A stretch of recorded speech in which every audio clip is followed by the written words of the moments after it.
Fred, and I am here today with my girlfriend Ladybug, Nikki Nicole, and the guest that we have today is Ida Scott and Benjamin Scott. Hi. Ben is a 70-year-old with his wife of 36 years, 4 kids, and he is a 3-year survivor of colon cancer. Oh, yeah. All right. Oh, All right. That's commendable, yes. Thank God for that. So, colon cancer, also known as colorectal cancer, is the most commonly diagnosed cancer and the leading cause of death in the United States. It begins in the colon and the rectum when healthy cells become abnormal and form a mass tumor. Another thing I want to make known, my aunt, this is my aunt, Ida Scott, and this is my uncle. So, Ben, tell us, how did you find out that you had colon cancer? Well, when it first started, I was talking to my wife, and then I went in the restroom, and I seen some blood in my urine. I said, wait a minute. And I was curious, and I kept saying, observing it. And I think I eventually mentioned it to her or my daughter. And I said, what did that mean? Then eventually my wife said, baby, you need to go get a colonoscopy test. And because I've been aborted, I was a dietary supervisor at Memorial Hospital for 12 years. Mm-hmm. I worked in the healthcare. That's where I met her at. Okay. And I did not want to drink the form that they have. That's the reason I didn't never go. No. Say, forget that. Out there, a lot of men's like that. We shy away from that instead of because we hear about, oh, you got to go through all this here. Mm-hmm. So we abort it when we should be going and getting it done. Yeah. It's at least at 45 to 50. Then the doctor told me, you need to get that taken care of. So I recognized I went and got a colonoscopy like my wife told me. And sure enough, I had 2 cancerous spots, one on my left side and on my right side. Oh, wow.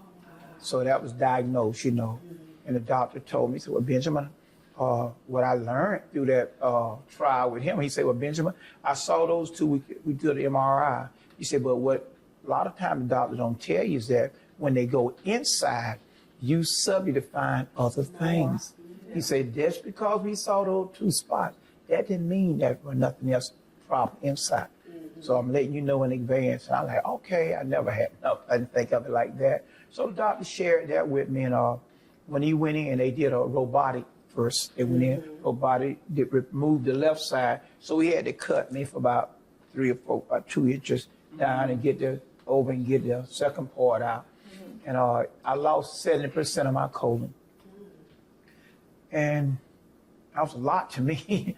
But, with being a child of God, if you say you have faith in God, you don't need a whole lot. But if you have faith in God, and I prayed in God, I said, well, God, if you let me live, I'm going to do the rest. Amen. May I say one thing? Yes, ma'am. Because I think it's very important to know, because there's not a one-size-fits-all for diagnoses and symptoms. And I noticed he was burping. Now, it wasn't a typical burping. It was very excessive all day long burping. And that really, for me, he did not tell me he had bled. He told my daughter.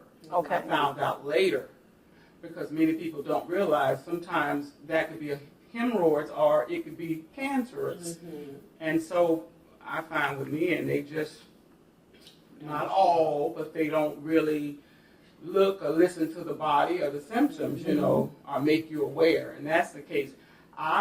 He was burping. Now, you would say burping, but your colon does a lot, right? Yes. So it responds to what is not properly performing. Mm-hmm. And so I said, we need to go to your family doctor. And he did, and he wanted to do an abdominal sonogram, and he also wanted to do lab work. But I believe this was just the Holy Spirit saying, have him go to a gastroenterologist. Mm-hmm. Okay. Now, mind you, he was dealing with cancer in 2020. We were dealing with COVID. COVID, yes. Everything that we knew was different, right? Yes. So what happened, we went to the gastroenterologist, but because it was COVID, and this was early April when all these symptoms began, they were on restrictions. So all elective procedures were halted. Oh, wow. So there was time that lapsed that even though they thought that he had cancer, that they didn't do anything. And by the time they got to him, I was that told, in June? No, I've journaled everything, and I gave you a whole synopsis of Okay. everything from play by. So just to get a timeline, March, everything went crazy. Early April of 2020, Mhm. I noticed the actual burping, and we went to the family doctor. Then he was referred to the gastroenterologist, I believe, in that same month. And from there, he did a CAT scan of the abdomen, chest, pelvis, very extensive. Dr. David Ferris was phenomenal. He's since retired. And people would say he took a long time. I attributed to him saving his life. But sweetie, one thing I did like about Dr. Farrell, you don't find these type of doctors out there now. He was very detailed. Okay. When I say detailed, he gave you everything. That's good. He said, Benjamin, this here is not the norm. I get a lot of pressure from my bosses at work because they say you're spending too much time with the patient. That doesn't make sense to me. Right. You're spending too much time with the patient. We need to move on. And what that indicated to me that they really just want your money. They want your money. It's all about they take care of the symptom and you move on to the next person. Keep that money rolling. But he was not that type of guy, and I thank God for him. And I was a kid with my wife all the time. I say he loved to dye his hair a lot. And I say, when his hair not right, it's gonna be a long day. It was too. And then daytime you see him, he's good. That's all they do. We kid about that. Me and my wife and one of those ladies knew her. But overall, cancer, I don't wish this on anyone. I was just chosen by God. I was chosen by him to carry that baton. Because when you go through it, it starts from your head all the way through your body to your toes. When I say that, I literally mean that. And you get from in these books. My wife created this book. I'm gonna have that printed because you see the hand print. Let me finish, sweetheart. The hands, the feet, and whatever. It just, and then just going through it, 3 hours, 3.5 hours when you go in there and you look around. And a lot of people on the faces, they are sad. They have given up. But I'm in there reading my Bible. I'm on the phone. And I kept a positive attitude because I say, I'm going to get through this. And the book of James said, it ain't about how you handle it. It's all about how you handle it, not what you're going through, because you're going to go through things in life. It's all about how you handle it. That's in the book of James. That's biblical. I didn't create that. So that's those verses when I was reading, it was registering to me, and I stayed on course. I was thanking God every day. Yeah. I would call my friends and tell, say, man, I said, yeah, I'm doing chemo, man. What? You doing chemo? Yes. I said, but God, I'm good. And when I go home, my wife would tell you, I'll be out there working out sometime. I would take a nap. I'm out there riding my bike. She said, you riding your bike? I said, yeah. I said, I told God that if he let me live, I was going to do the rest. I'm not going to lie to him. So my recovery, you see I built 70 number muscles. And just from, 70-year-old man. Yeah. But if you look in here, I was very fragile. At 65, 64, 66, I was very fragile. My body I lost 50 pounds. Oh, wow. I lost 50 pounds, 70% of my colon. And then what's crazy, I literally had 3 surgeries did in one, because I had a ruptured navel, baby. Hernia, and then also he took out my appendix. All at the same time. Speaking on cancer, I'm a merchant seaman, so we have to have these annual tests done, and we have to get blood work. And I had did all my labs, and I had to go to school up in Maryland for a course, and they failed me. The results came back because I took the test and then I had to leave, and the results came back. And I remember the students was getting, they were getting their books, their documents, and they didn't bring me mine. They said, Darling, you got to go to the union hall on campus. You need to make a phone call. So when I called, that's when they told me they failed me on my physical. I had to, so they emailed me the results. And when I pulled them up, basically my levels was off the chart. reading like I had cancer. And they said I had to go see an oncologist. I had to fly back home and see an oncologist. And so I was like, I'm arguing with the people in school. And I'm like, but I'm already here. I only got a few more days and blah, blah, blah. So they let me stay. And when I came home, I remember the doctors, they told me I had to see. When I was looking at, all of them was like cancer specialists of Northeast Florida, cancer this, cancer that. And I was like, what? Cancer? They trying to say I got cancer. And I'm calling home, I'm crying, I'm acting a fool. So I come home and I remember going to St. Vincent's, and it was the cancer specialist of Northeast Florida there. And one thing about cancer, I realized walking into that room, it don't discriminate. It was black, white, old, young, male, female, people who look just like me. I'm sitting there feeling good, healthy, young, and I'm seeing people who look like me, but I'm seeing people who no hair, people at different stages. And thank God, I mean, we did all this blood stuff, and they spun my blood, and they did all this and all that. What it was, my white blood cell count was just crazy. For what, they couldn't find any cancer.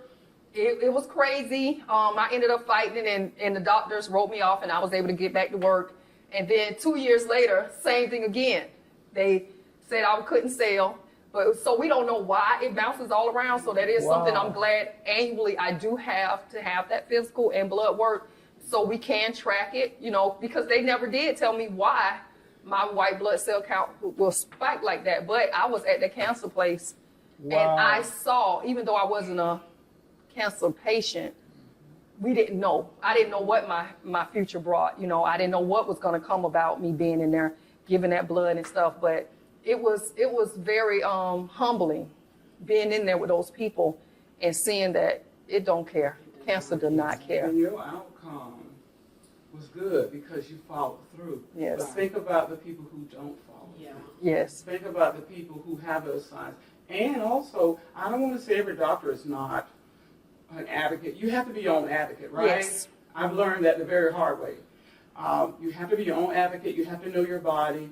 You have to be in tune to your body. And you don't need to ignore any signs. And it's not, like I said, one size fits all. He had burping.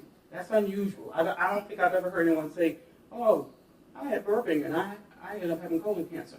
You just got to know. And for me, I'm in tune to what was happening with him. And it was a very different type burping. And that, to me, it just was crazy. So it's good because a lot of men do not, and women too, do not listen to their body. At what stage cancer were you when you were diagnosed? 3.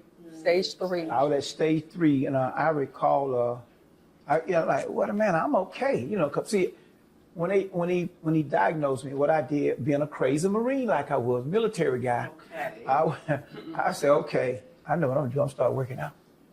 So I started working out, literally started working out before I even had the surgery. It wasn't told me to do. Doctor didn't say Benjamin, you saw it. It was just that discern, you know what I'm saying? And I said, you know what?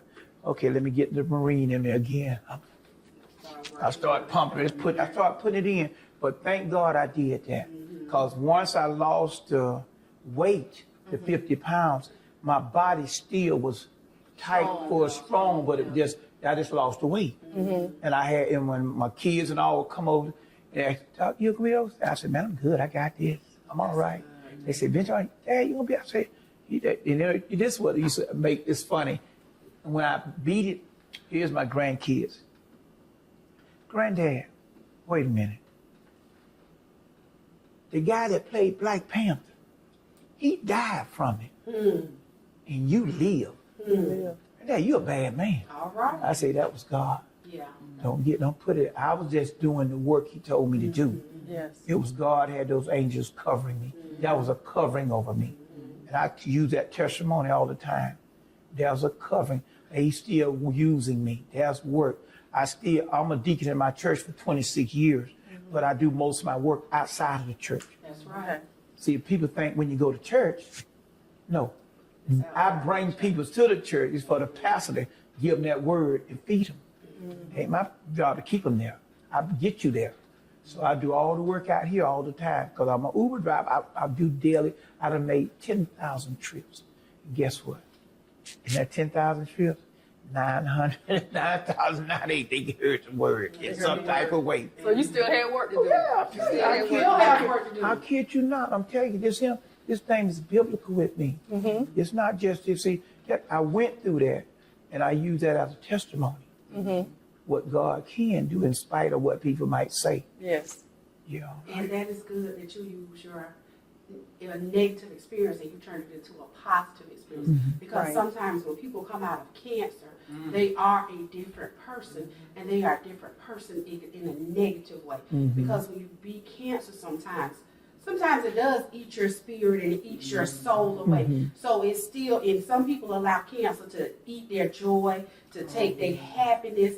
And so you don't have that interaction and that love and that joy that you used to have. Because I'm speaking from personal experience. When I was married, my husband, he coming out of cancer, I'm thinking you're going to be loving, kind, caring. You ain't loving no more. You're not kind anymore. You're not caring anymore. So it's like sometimes people let that Cancer Kill. kill the spirit. kill their spirit. And that affects not only you, but that affects your partner And as well. everybody And it around affects you. everybody Around you, it really It does. does. And you think your partner, your wife or your spouse, that's hurtful. When you're there with somebody and you know you think you might lose that person, the love of your life, and you praying for that person, Lord, please don't let me lose my husband, my spouse, my everything, Lord, please be with me, please be with them, please cover them. And then they make it out, and you say, now Lord, we done did all this and look at them. They don't have no joy no more. They don't have no happiness no more. They don't have the love they have no more. They don't treat me the same no more. We don't have that interaction. Wow. We don't have that love. Sometimes cancer, after they've healed, it kills them. And Kill the spirit. It kills the spirit and it kills And the see, relationship. and what they miss, when you go through like me, y'all know, when you go through this here, and God had mercy on you, And that's that mercy and grace. when you see His mercy and grace, you supposed to turn that into a positive. Why are you mad at your wife or everybody else? Because who are you? You don't know better than nobody else. You can go through it too. There's nobody limited out here. It's all about how you handle it, how you go through it. The book of James tells you that in the beginning. It's all about how you go through It's it. a great thing that you brought that Yeah. up because we're going through it too. When they're going through it. Exactly.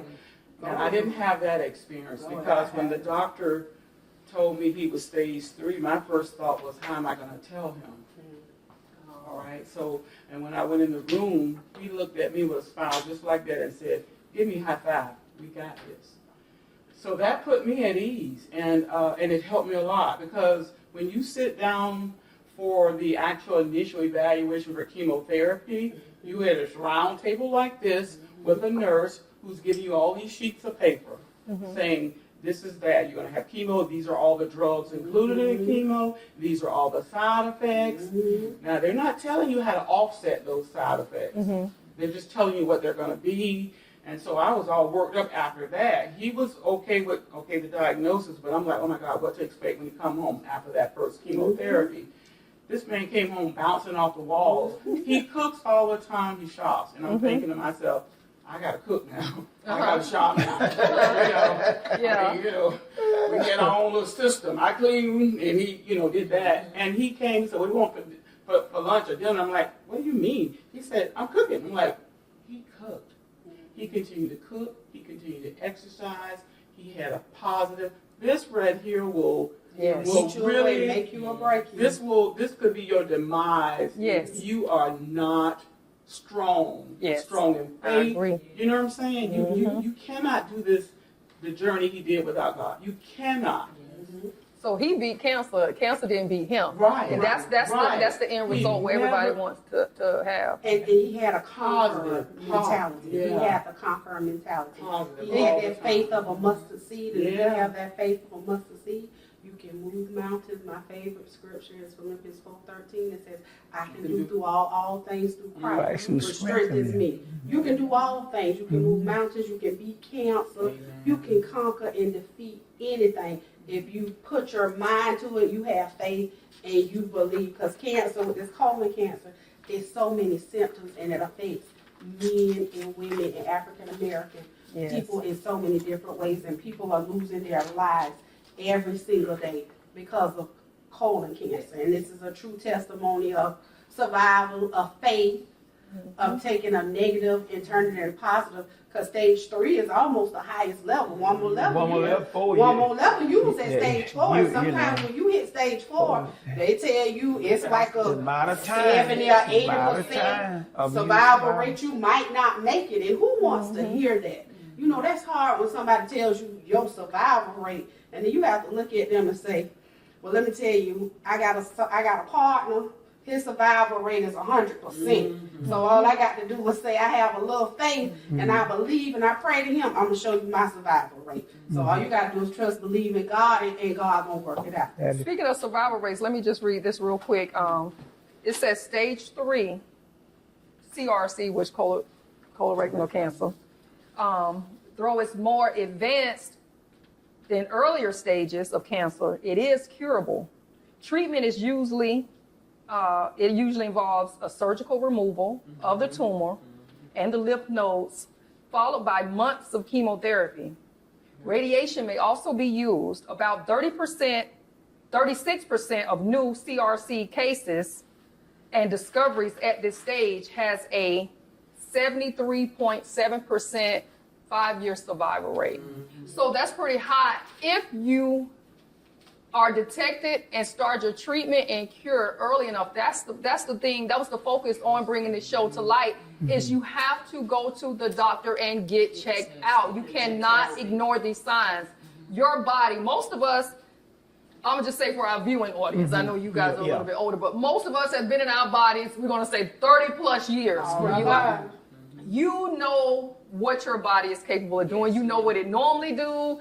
And if you see something look strange, like you said, you saw some blood, you was kind of peeping things, you was checking it out, go to the doctor, get checked out. I preach this to my sons all the time, and I had to tell my husband, and I think I shared with you on the phone.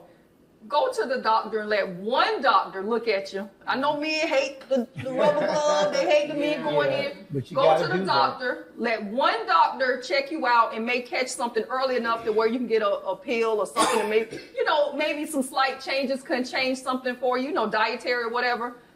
Let one doctor help you, or wait to the last minute and you got a team of doctors looking up your behind trying to save your life. Save your life, yeah. You don't The choice is yours. It's your body. You can make the conscious decision to be proactive. Like you said, you are your own advocate. You got to be an advocate for you. And especially if you have a family, you have children, a wife, a community, a church, people depending on you. And that's one of the things we were talking about, giving back to men. Even when we had our thing about erectile dysfunction, men have so many things going on internally and they're so prideful and they just don't want to go get checked. Gut health, your bowels, proper movement, looking at your waist. I know some people just wipe and get up and just go about their business. Man, I'm looking and checking and, making sure. You gotta look. You gotta look. As mothers, we did it with our children. You change the diaper, you checking that. That got to carry on into adulthood, to stay ahead of this thing, because now we're faced with so many things environmentally. The air, the food we eat, this most people processed eat food, bad food. pesticides. all that kind of We're taking so many things into our bodies, putting on our skin. Our skin is our biggest organ we have, and our body's absorbing all of this stuff, these metals and toxins and stuff. You got to stay on your health, guys. Y'all got to go to the doctor. Ladies, too. We got to stay up on it. We go and get our little annual check and everything. Hopefully, most people go and get checked out. Yeah. Get your boobies looked at. Men, your colon, your prostate. All of this type of stuff, because we are faced with so many different things. Like I said, with cancer, you could be living your best life, and this thing is just growing. It's just trying to seek and destroy. You know what I mean? And I tell people, like I told people all the time with when COVID hit, and everybody, that person was healthy. I say everybody healthy until the doctor tell you you're not. Yeah. Right? Yes. You can wake up today and feel good and go to the doctor at 3 p.m. Yeah. And he say, you know what, you got stage 4, whatever. But I'm healthy. You was healthy until I told you wasn't. Can you imagine being in the hospital during COVID, nobody to come see you. I couldn't imagine. Had nobody. I only this phone to call her. Nobody. And so I said, Lord, how you gonna do this here? And what happened? They haven't shared this with you guys was the night I had my surgery, like during the day now, the night I had it, the nurse that came on, she literally was an hour behind the whole night for my pain medicine. So all night I pained all night to the next morning. And I said, what are you doing? I said, I'm pain. I just had surgery today. But the doctor, I said, damn, I'm upset because I'm hurting. Yeah. All through the night. And I said, Lord, you got to help me get through this because this woman don't know what she's doing. And I just told her what I need to be. And when you get cut like I got cut, and you didn't have the pain medicine, all night I pained all night. I literally till the next morning I called my wife.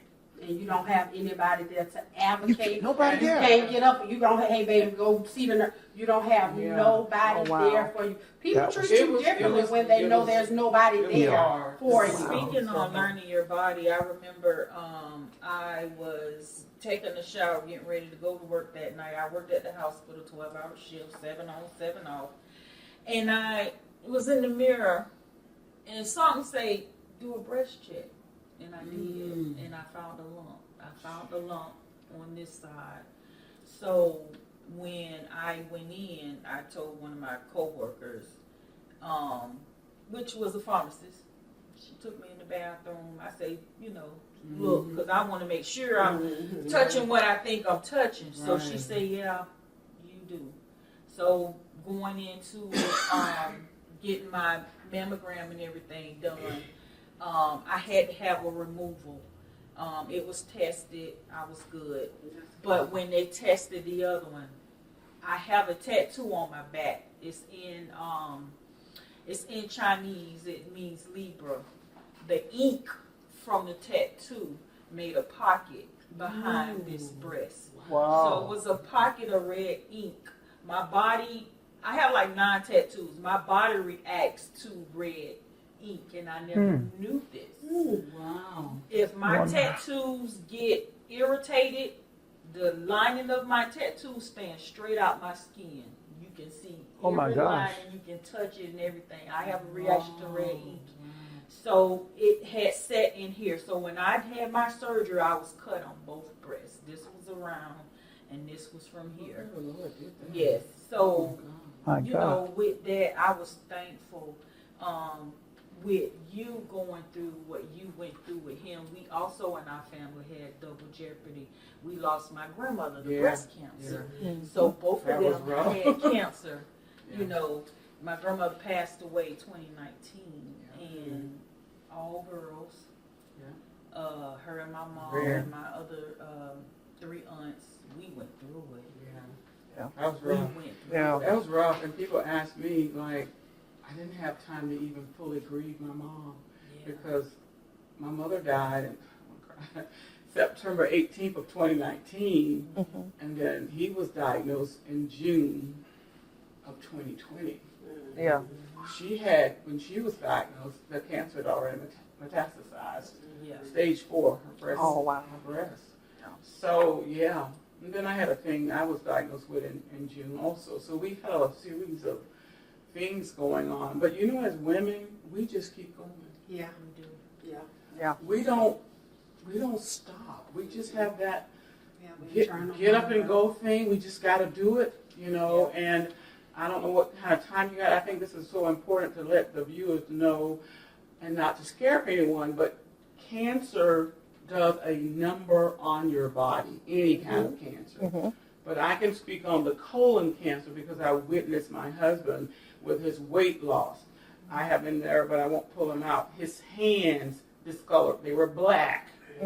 His feet were black. From the chemotherapy kills bad cells. Yes. But it also kills good cancer. cells. Yeah. So there was this, he was very fragile. He said 2 inches. It's about a 6-inch. Oh, the 6 inch? I didn't know.